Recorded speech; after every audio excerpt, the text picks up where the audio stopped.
Mademoiselle Marie-Astide Pibaret, veuve âgée de 60 ans, dit et s'offre de déposer que l'été dernier, Jacques Dury mourut sans sacrement pour avoir été trop éloigné de terre consacrée. On entend dire qu'à la maison suisse, on a gardé 5 semaines un cadavre à cause d'une grande quantité de neige qui empêchait de pouvoir pénétrer dans le village. Les habitants de la Péramont ensevelissent leurs cadavres dans les congères qui se forment sur le plateau. Ils doivent passer pour y arriver la rivière de l'Espésonnette, qui dans ces endroits-là est extrêmement rapide dans les temps de pluie et de fonte des neiges. C'est un exercice souvent périlleux parce que les planches qu'on y jette sont entraînées par les eaux. 2 frères meurent, enlacés, près de la rivière. 2 corps pris par la burle, perdus jusqu'au redoux. Le froid fait fermer les maisons et ouvrir la parole. L'hiver est dur. Il saisit les terres. On passe par les tables, sombres, basses, pour entrer dans une pièce qui sert de cuisine, salle à manger, chambre à coucher, au lit placard enfoncé dans les murs. On parle des morts, hommes et bêtes ensemble.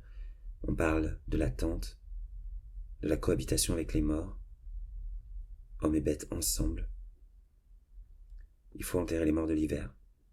Il faut enterrer les morts de l'hiver, enfin, ouvrir la terre, la fendre, pour y blesser les corps. Un père et son fils ne rentrent pas.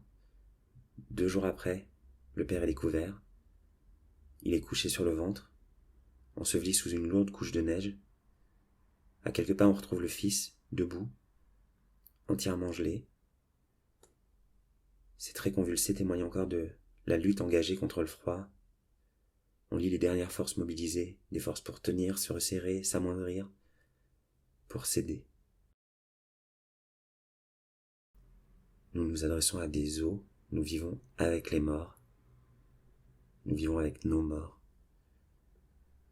On en a plein la bouche. L'hiver se serre encore, on prend des risques, on avance contre, on se perd, on essaye, on n'est pas des chiens, on mérite d'être enseveli. Sur la route du puits, un vieillard est retrouvé sans vie. De l'examen mené par un docteur voisin, il résulte que le nommé Régis Roure a succombé des suites d'une congestion due au froid et a été enseveli par la neige tombée la nuit suivante. Le corps n'a pu être retrouvé qu'au 1er jour de mars. À ceux qui ne passent pas l'hiver se joignent ceux qui tentent de les déplacer. On essaye de ne pas se faire prendre, on se risque, on ne distingue plus rien. Les chemins tracés s'effacent. Les précipices se couvrent de neige. 2 gendarmes meurent quelques mètres avant l'entrée du village. On marque d'une croix la place où on les reprend. 8 personnes sont trouvées mortes à leur domicile. On barre les portes, quelque chose ne va pas. La burle empêche le prêtre d'effectuer son service. Les confessions du mercredi sont suspendues. La neige tient encore plusieurs semaines. Les nouveau-nés ne sont pas baptisés. On manque de bois. La chaleur des bêtes rend l'air plus tiède dans ces pièces closes.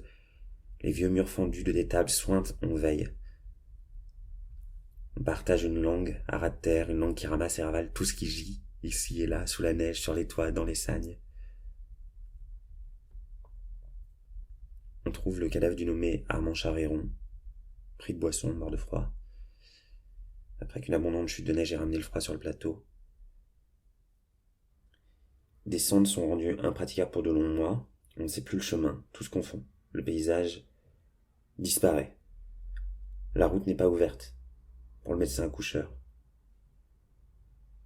De Trespy à Perbeil, ce sont 3 cadavres que l'on retrouve. On les porte en terre du mieux qu'on peut. Quand il n'y a pas de terre, on entasse les corps sous la neige, sur les toits, dans les sagnes. On accouche d'enfants morts-nés. Gérard Baredge est emporté par les eaux glacées qui tranchent la vallée. Tout cela, bêtes, bois, terre, corps et plaisir, sont pris dans des hivers qui n'en finissent pas. Un cantonnier se rend de la sapette lorsqu'il est pris dans une tourmente. On sait les vents violents de cette forêt. C'est dans la position qu'il essaye pour se protéger qu'on le découvre. Jean Merchat est trouvé mort dans l'écurie de la maison Mial, où il avait l'habitude de coucher. On dit que le vieux Enjolras a dû garder le cadavre de sa femme pendant 2 semaines. Chaque jour, il s'assurait que la quantité de neige était suffisante pour la couvrir entièrement. Les congères fondent, les toits se dénudent. Ça commence à sentir. L'hiver perd du terrain. L'eau coule par torrents dans les rues, les caves sont inondées. Les cadavres sont bientôt découverts, c'est comme si un voile se déchirait. Tout est détrempé.